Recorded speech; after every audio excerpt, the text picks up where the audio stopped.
las 7:30 de esta tarde aquí en la ciudad de Rosario, los invito a la misma piedra. Hoy un placer comenzar este programa con un querido amigo, Hugo Quiroga, politólogo, filósofo, abogado, profesor de teoría política, tanto en nuestra universidad como en la del Litoral. En Francia lo dirigió, después le voy a preguntar bien, pero Alain Rouquier. Y acá en Argentina me parece que también Juan Carlos Potantiero, pero después se terminó siendo un gran amigo, ¿no? Y después, alguien que yo personalmente quiero mucho, Guillermo O'Donnell, con quien compartió uno de sus libros, tal vez uno de los más leídos y estudiados, La democracia delegativa. Pero Hugo tiene un libro, no sé si ya está armando otro, pero el último es La democracia que no es. Y nació, ¿saben dónde? Esto lo tengo que leer, ¿eh?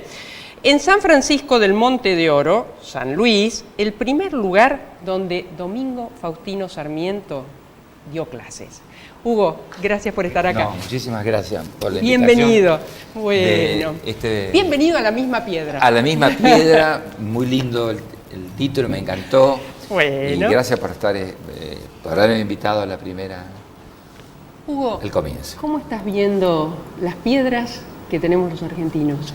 Estoy viendo que tenemos demasiadas piedras en el camino y que son piedras que se repiten, ¿no? Que no van variando. Y esto hace que nos genere una preocupación.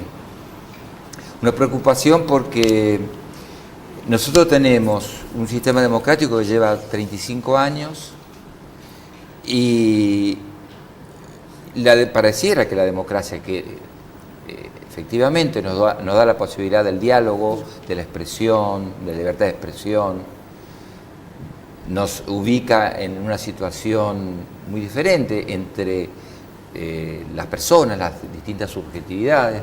Sin embargo, este sistema democrático no ha podido resolver algunas cuestiones básicas y fundamentales, yo diría estratégicas de nuestra sociedad, como por ejemplo el tema de la pobreza. Entonces, si hay algo que, lo digo con mucho dolor, es que la democracia no puede ser una fábrica de pobreza. Son 35 años hasta ahora y la pobreza ha ido incrementando. La pobreza con todo lo que conlleva, ¿no es cierto? Porque es una parte de las desigualdades humanas, hay tantas. Yo pienso, ¿no? Si en el 74 teníamos un 5% de pobreza y ahora INDEC sano, INDEC rebelde, INDEC trucho, creo que ahora está saneado, pero digamos, tenemos un núcleo duro de un 30%. Para mí, Hugo, es una relación directa con la corrupción. Sí, es una relación directa con la corrupción y eso lamentablemente se ha visto en el mundo, pero sí, en el marco latinoamericano, gobiernos que prometían un cambio en Ecuador, en Brasil, en Bolivia, en Venezuela, esos gobiernos que tenían más bien una mirada de izquierda o de centro izquierda, muchos de ellos terminaron envueltos en corrupción. Sí. Yo creo que en la Argentina nosotros también hemos tenido muchísimos problemas con la corrupción, pero yo creo que lo que nos falta, María Herminia, es realmente política de largo plazo, ¿no? Nos falta, creo, una clase dirigente que sea verdaderamente compuesta por estadistas. Es decir, gente que pueda pensar el más allá. Yo tengo muy poca idea de quién... Perdón, pero muchos políticos se van a marzo. Bueno, si necesitamos estadistas. Se van a marzo. Yo podría decir que estadista puede ser un Frondizi, que a lo mejor Alfonsín, y después no sabría decir quién. Es decir, es tener un proyecto de sociedad, de pensar en un país, la Argentina en este caso, a largo plazo. Y ese largo plazo tiene que ser un proyecto colectivo acompañado por un consenso político amplio que permita que estas políticas públicas de largo plazo se puedan desarrollar e implementar. Si luego vienen gobiernos, y con esto termino la idea, que inmediatamente se sienten que van a renovar todo y que efectivamente lo que se hizo antes no sirve, bueno, ahí tenemos un problema. Estamos en un año ya metidos en plena etapa electoral y a mí lo que me angustia como ciudadana es que seguimos todavía muy prendidos al marketing político. No solo del gobierno actual a nivel nacional, que indudablemente le ha rendido y muy bien, ha sabido expresar y cooptar el voto a través de ideas muy bien logradas en cuanto al marketing político, pero después uno ve caminando en la calle tantos carteles que no dicen nada con dos palabras, y yo digo, ¿a quién vamos a votar? ¿Seguiremos yendo a octubre con marketing político o podemos tener una pequeña esperanza de entender qué quiere hacer cada cual? Bueno, creo que es el centro del problema, ¿no? Es decir, la transformación de la política, de la forma de hacer política. Aquí la imagen ha reemplazado la palabra. El marketing político es la incorporación en su fase más extrema de la política en el mercado. Esto es, nadie hace política si no lee encuestas, nadie hace política si no tiene redes sociales y un personal que se ocupe de trabajar en las redes. Y lamentablemente, y yo tengo la misma angustia que tenés vos, yo no veo que vaya a variar esto de aquí a fin de año o en esta campaña, ¿no? No creo. Creo que lo que aparece son uno ve afiches con una foto de una persona y un breve eslogan que puede decir algo. A veces, lo voy a decir, que es mi costumbre decir las cosas. Yo veo tantas confusiones, ¿no? Porque algunos candidatos que distan en su posicionamiento del gobierno, por ejemplo, usar la palabra que es clave. Cambiemos es el gobierno, Cambiemos es el PRO, con el radicalismo, ¿cierto? Pero esencialmente a veces yo veo la utilización en estos tiempos de eso y yo digo, nadie los asesora o no están entendiendo lo que tienen que hacer, pero bueno, eso es. No, yo creo que por ahí hay mal asesoramiento, pero por ahí también creo que no se entendió la crisis. Cambiemos, Macri no entendió la crisis de fondo que tenía la Argentina.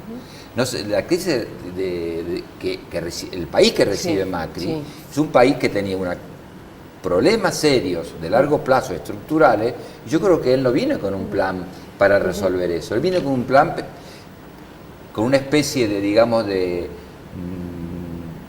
estilo gerencial, como para resolver un problema estatal que no tiene que ver solamente con políticas monetarias, tiene que ver con una cultura, con una cultura muy incrustada en la sociedad argentina. En nuestro país la cultura económica es bimonetaria. Exactamente.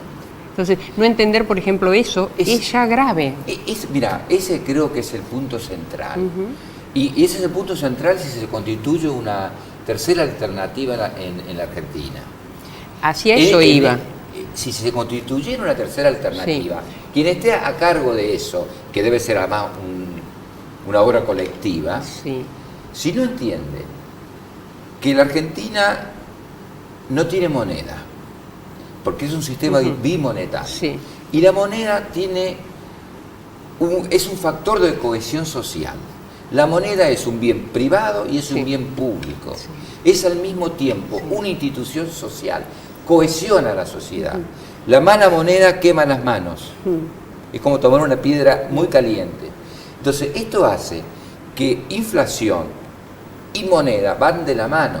Si no se resuelve este problema estructural de fondo, que Macri no lo pudo resolver, porque tiene el problema que tenemos los argentinos, una inflación que tiende a ser cada vez más alta y un dólar que no tiene forma de bajarlo. Porque el dólar ya no lo dominás con la tasa. No. Ya hemos visto por estas horas, no sé hoy a cuánto cerró pero el creo dólar, que cerró arriba, puede haber bajado. Pero ya no responde a eso. Ahora, ¿crees? Más que crees, me parece que la sociedad en general, en las pocas votaciones que hemos visto, parece encontrar un lugar para un tercer espacio entre 2015 y ahora. ¿Crees que se va a poder concretar desde la política? Yo creo que hay un espacio que está ahí, que hay un... Yo no soy muy amante de las encuestas, en el sentido que no trabajo, sí, leo encuestas, pero quiere decir, no me dedico a eso. Pero para hacer de manera, diríamos, directa, si uno dijera que hay un 30% de votantes para Cristina Kirchner, un 30% de votantes para Cambiemos, para Macri, hay un 40% que está ahí a la expectativa, con posibilidades de ampliar su caudal si efectivamente, porque ese núcleo duro, en realidad en cada uno de sus espacios es 20, 25. Entonces yo creo que hay un espacio para construir una tercera opción. El problema está cómo se construye. Claro. ¿Dónde se ponen las fronteras acerca de quién ingresa y quién no ingresa? Sin el ánimo de excluir a nadie, pero un proyecto colectivo que quiera hacer algo que efectivamente sirva a los argentinos, sirva a la construcción de una sociedad diferente, no pueda tener ni improvisados ni ser tampoco una coalición de atrapa todo. Claro. Es decir, atrapo atrapo aquel. Yo lo analizo y lo veo así. Si el sector, digamos, por así llamarle, del kirchnerismo, como algunos impulsores, por ejemplo, lo veo allí Alberto Fernández, quieren... Daniel Arroyo, un tipo que respeto mucho por su trayectoria en lo social, dice, es con todos para llegar. Me da la sensación que si fuese, esa llegada se pulveriza ahí al toque, porque hay demasiadas cuestiones encontradas. Bueno, este es el problema cuando yo digo que no hay una clase dirigente política en la Argentina, también puedo decir empresarial, etcétera, pero la clase política que no tiene la suficiente visión como para entender estos problemas. No se trata de ganar una elección. Por ahí se puede ganar una elección si hay un rejunte, claro. Pero si efectivamente se quiere construir algo que permita, crear condiciones, lo voy a decir de otra manera, crear condiciones para dar una respuesta a lo que yo llamo un estancamiento, una declinación, una decadencia de la sociedad argentina. La sensación que uno tiene es que hay muchos planes para llegar, pero que nadie se plantea seriamente un plan de desarrollo de país. Bueno, ese plan de desarrollo es el que no tuvo Cambiemos. Ese plan de desarrollo debe incluir la posibilidad del crecimiento. ¿Y crees que el kirchnerismo lo tuvo? No. Tampoco. No. O sea, hace rato que estamos sin plan de desarrollo. No lo tuvo. A ver, ¿dónde pudo haberlo tenido? Porque el kirchnerismo tuvo 5 o 6 años donde había superávit fiscal, en donde para que haya desarrollo hay que cambiar, digamos, la matriz productiva. Y no se cambió la matriz productiva en la Argentina. No se cambió la matriz productiva con Chávez, cuando el barril valía más de 200. Bueno, si no se cambia la matriz productiva, si seguimos con las mismas estructuras productivas, entonces no va a haber posibilidad de desarrollo, de crecimiento. Y esto no lo tuvo Macri, tampoco lo tuvo el kirchnerismo. Entonces, esta tercera alternativa, si no están pensando seriamente que la Argentina que se recibe va a ser una Argentina muy complicada, que va... Para mí, con dos herencias. Sí, con dos herencias. Que pueden los propios hacedores de esas herencias recibirlas, o un tercero. Absolutamente. Porque, primero, la pobreza aumentó, la inflación aumentó, y tenemos una gran deuda con el Fondo Monetario Internacional. Entonces, quien reciba la Argentina va a tener que tratar de encontrar aquellos recursos humanos, intelectuales y de consenso político que permitan efectivamente un crecimiento, una transformación en el aparato productivo para que la Argentina pueda salir. La sociedad nuestra, nosotros, estamos más adelantes en paralelo con los políticos, más atrás. Aquello que planteaba Guillermo una buena pregunta esa. De la democracia delegativa, que en un momento fue y muy concretamente, ¿hoy lo es? Sí, digo que es una buena pregunta porque cuando uno habla de la inflación y de cómo se supera la inflación, no es un problema como creen, yo no soy economista, perdón, pero no es un problema solo de políticas monetarias. El problema es que la sociedad argentina tiene una cultura inflacionaria. Y esa cultura está muy arraigada en nuestras estructuras, entonces no se cambia de un día para otro. Ahora, yo creo que hay un sector muy activo de la sociedad argentina, pensante, asombra la cantidad de chicas tan jóvenes que hacen esas marchas. Quiere decir que ahí hay un potencial humano, con un tema que a lo mejor antes no estaba en la agenda, pero creo que la sociedad argentina tiene recursos humanos. A mí me parece que está un poco más adelante que la dirigencia política. Y que lamentablemente ahí juega mucho el marketing, ahí juega mucho las estrategias electorales, porque la palabra ha perdido espacio frente a la imagen y frente a todo lo que sea el marketing. Yo creo que ahí es donde yo digo, buena parte de esa sociedad va a votar a probablemente fuerzas políticas que no nos puedan sacar de esta situación de estancamiento. O sea, creo que la sociedad está, o al menos un sector de la sociedad está más adelante. ¿Sí? Esto es como si fuera una ruletita, gírala. De acá. ¿No? Eso, así. Se supone que es el 2. Bueno, un pequeño juego que hacemos de palabras. Una palabra y después te voy a hacer una pregunta. Sí. Me sale que el 2 es asociado con cambalache. Esto es la Argentina. Esto es la Argentina, es un cambalache. Hoy es un cambalache. ¿Por qué? Porque, no sé si me hace la pregunta. Sí.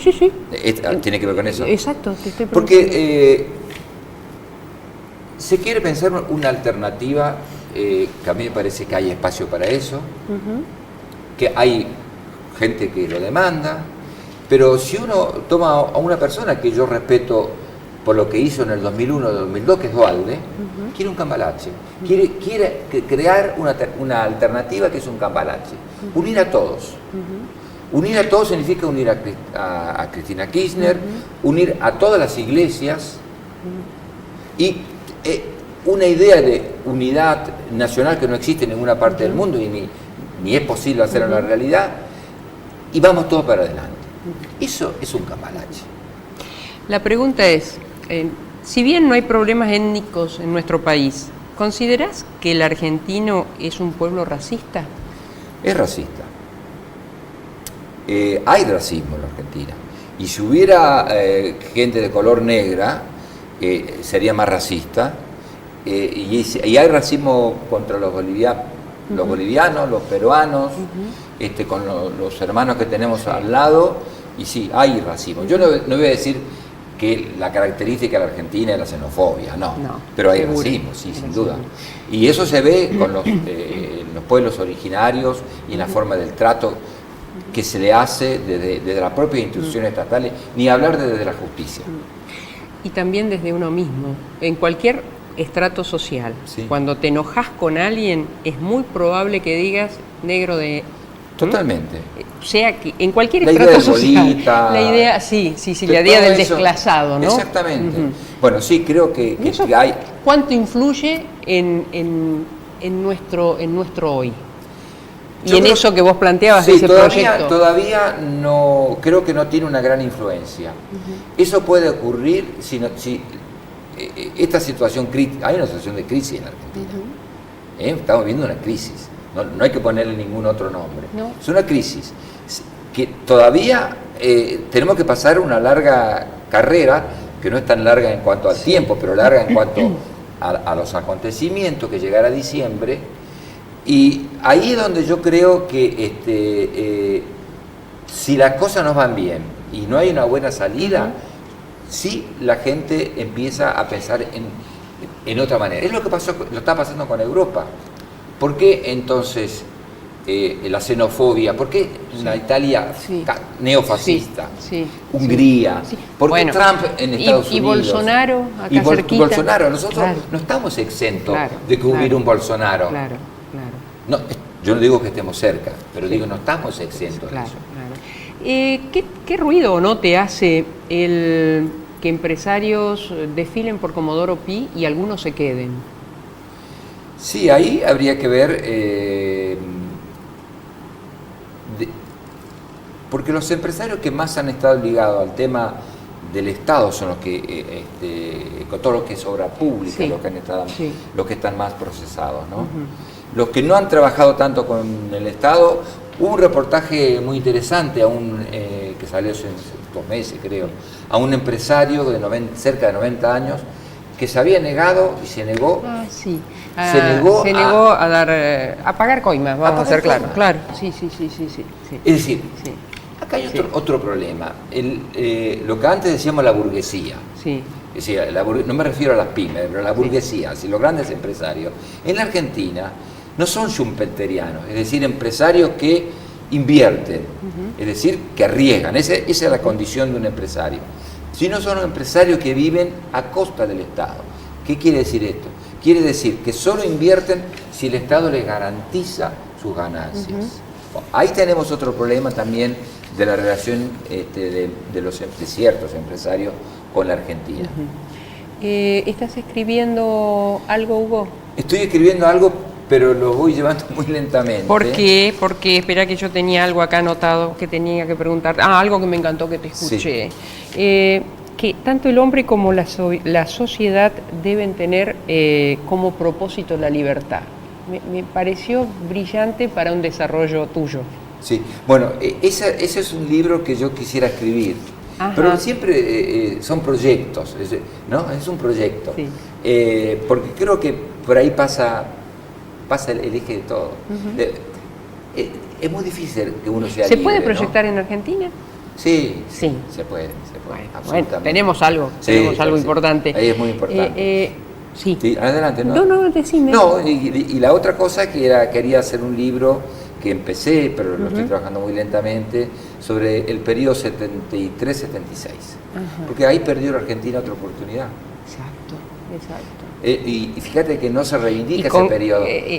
Perdió una oportunidad y con anuencia, silencio o complicidad de la política. Por supuesto. Que eso es lo peor, ¿no? Y esa fue la segunda transición en la Argentina. La primera fue después del sufragio universal, cuando se ganan las elecciones, el radicalismo lo gana.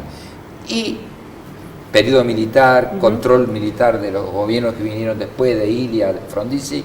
Y la otra transición es cuando el sistema, los militares obligados, abren las compuertas y entra el peronismo. Claro. Entra el peronismo y ahí los tiros... No sé cuánto me queda, chicos, de programa, porque se me pasó, creo que estoy por ahí, pero ¿vos pensás cuánto?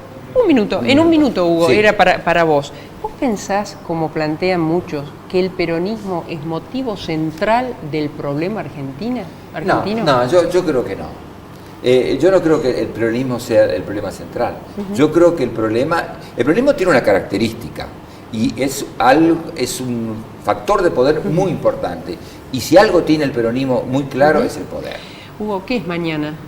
Y mañana yo pondría algo de interrogación. Mañana es un poquito de incertidumbre, pero si no tenemos un mañana, no tenemos destino.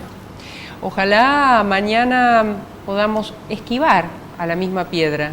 Ese es mi deseo por hoy. Gracias, Hugo, por haber estado. Un placer. Para mí, enorme. Nos encontramos el próximo miércoles. Muchas gracias.